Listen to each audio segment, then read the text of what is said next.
আওয়ামী লীগের যে তবর সুযোগ ছিল গত পরশু দিনের গোপালগঞ্জের ঘটনার পর আওয়ামী লীগের তওবা করার সুযোগ নেই।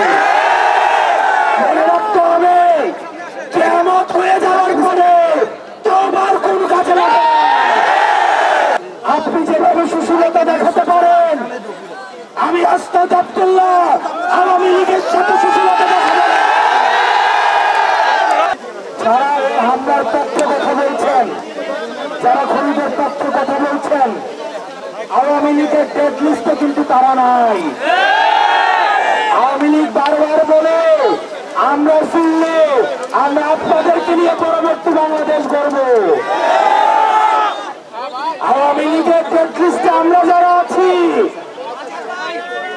আমরা স্পষ্ট ভাষায় বলতে চাই, আওয়ামী লীগের সাথে আপনাদের ব্যবসাপাতি ছিল, আপনাদের ব্যাকডোর ডিপ্লোমেসি ছিল, আপনারা একই সাথে ব্যবসা পরিচালনা করতেন, আপনাদের আত্মীয়তার সম্পর্ক ছিল।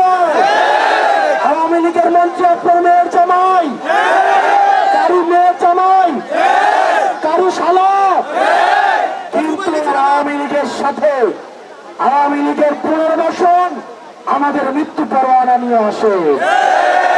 সুতরাং আপনি যেভাবে সুশীলতা দেখাতে পারেন, আমি আস্তাদ আব্দুল্লাহ আওয়ামী লীগের সাথে সুশীলতা দেখাবো।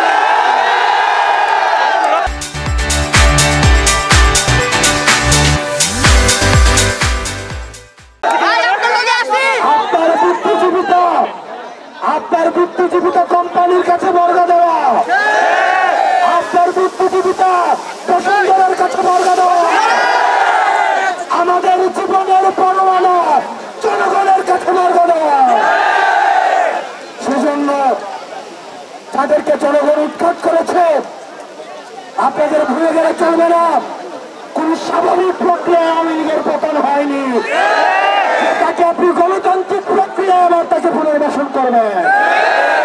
আওয়ামী লীগের পতন হয়েছে অভ্যুত্থানের মধ্য দিয়ে। সুতরাং আওয়ামী লীগের যে তওবার সুযোগ ছিল গত পরশু দিনের গোপালগঞ্জের ঘটনার পর আওয়ামী লীগের তওবা করার সুযোগ নেই। মনে রাখতে হবে, কিয়ামত হয়ে যাওয়ার পরে তওবার কোন কাজে লাগে। সেজন্য আওয়ামী লীগকে অনেক সুযোগ দেওয়া হয়েছিল। আওয়ামী লীগ এখনো পর্যন্ত গোপালগঞ্জের ঘটনা ছিল স্পষ্ট বার্তা। 4 কোটি মা-বোন আপনাদের স্পষ্ট বার্তা দিয়েছে। আওয়ামী লীগ যদি কোনোভাবে ফিরে এই 4 কোটি মা-বোনের সন্তানদের পরিণতি কি হবে সেটি আপনারা গোপালগঞ্জে দেখেছেন। আপনারা যারা বুদ্ধিজীবিতা করেন থেকে শুরু করে আমরা অনেকটাই দেখেছি, প্রেসিডেন্টের বিপক্ষে তাদের লড়াই ছিল, তাদের লড়াই আছে। আমরা আপনাদেরকে সাধুবাদ জানাই। আমরা দেখেছি হাসিনার সময় যারা পয়সার জন্য নিজের মগজ বিক্রি করে দিয়েছিল, যারা টিভি চ্যানেলের জন্য যারা নিজের কলম বিক্রি করে দিয়েছিল, যারা চিহ্বা দিয়ে টকশুতে এই মৃত্যু পরোয়ানার বৈধতা উৎপাদন করেছে, তারা হচ্ছে এই বিকৃত, তারা হচ্ছে আমাদের বৃক্ষপাপী এবং জ্ঞানপাপী।